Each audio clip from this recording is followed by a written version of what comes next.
अरबी घोड़े। महाराज कृष्णदेव राय के दरबार में एक दिन एक अरब प्रदेश का व्यापारी घोड़े बेचने आता है।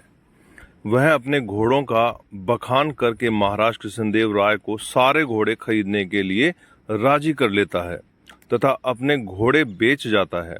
अब महाराज के घुड़साल इतने अधिक घोड़े हो जाते हैं कि उन्हें रखने की जगह नहीं बचती।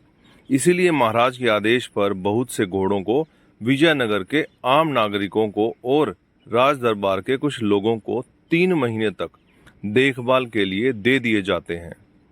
हर एक देखभाल करने वाले को घोड़ों के पालन खर्च और प्रशिक्षण के लिए प्रति माह एक सोने का सिक्का दिया जाता है। विजयनगर के सभी नागरिकों की तरह चतुर तेनालीरामा को भी एक घोड़ा दिया जाता है।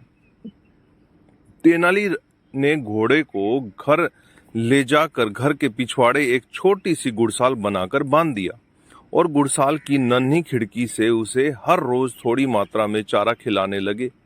बाकी लोग भी महाराज कृष्णदेव राय की सौंपी गई जिम्मेदारी को निभाने लगे। महाराज नाराज ना हो जाएं और उन पर क्रोधित हो कोई दंड ना दे दें, इस भय से सभी लोग अपना पेट काट काट कर भी घोड़ों को उत्तम चारा खरीद कर खिलाने लगे। ऐसा करते करते 3 महीने बीत जाते हैं। तय दिन सारे नागरिक घोड़ों को लेकर महाराज कृष्णदेव राय के समक्ष इकट्ठा हो जाते हैं, पर तेनाली खाली हाथ आते हैं। राजगुरु तेनालीराम के घोड़ा न लाने की वजह पूछते हैं। तेनालीराम उत्तर में कहते हैं कि घोड़ा काफी बिगड़ेल और खतरनाक हो चुका है और वह खुद उस घोड़े के समीप नहीं जाना चाहते। राजगुरु महाराज कृष्णदेव राय को कहते हैं कि तेनालीराम झूठ बोल रहे हैं। महाराज कृष्णदेव राय सच्चाई का पता लगाने के लिए और तेनालीराम के साथ राजगुरु को भेजते हैं। तेनालीराम के घर के पीछे बनी छोटी सी गुड़साल देख राजगुरु कहते हैं कि अरे मूर्ख मानव, तुम इस छोटी कुटिया को गुड़साल कहते हो। तेनालीराम बड़े विवेक से राजगुरु से कहते हैं कि क्षमा करें, मैं आपकी तरह विद्वान नहीं हूँ। कृपया घोड़े को पहले खिड़की से झांक कर देख लें और उसके पश्चात ही गुड़साल के अंदर कदम रखें। राजगुरु जैसे ही खिड़की को अंदर झांकते हैं, घोड़ा लपक कर उनकी दाढ़ी पकड़ लेता है। लोग जमा होने लगते हैं। काफी मशक्कत करने के बाद भी भूखा घोड़ा राजगुरु की दाढ़ी नहीं छोड़ता है।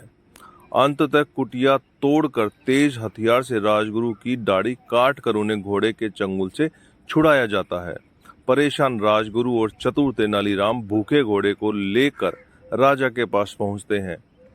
घोड़े की दुबली पतली हालत देखकर महाराज कृष्णदेव राय तेनालीराम से इसका कारण पूछते हैं।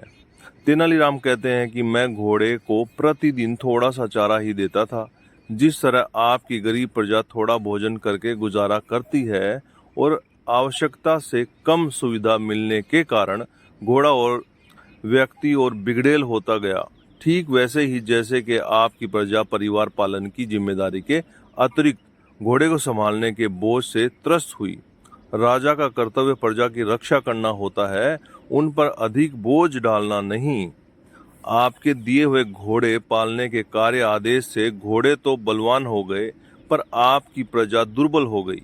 महाराज कृष्णदेव राय को तेनालीराम की यह बात समझ में आ जाती है और वह तेनालीराम की प्रशंसा करते हुए उन्हें पुरस्कार देते हैं। तो दोस्तों, ये आपको कैसा लगा नीचे कमेंट करके बताइएगा। नए हैं तो चैनल को सब्सक्राइब कीजिएगा, शेयर कीजिएगा। आप सभी लोगों का तहे दिल से बहुत बहुत धन्यवाद।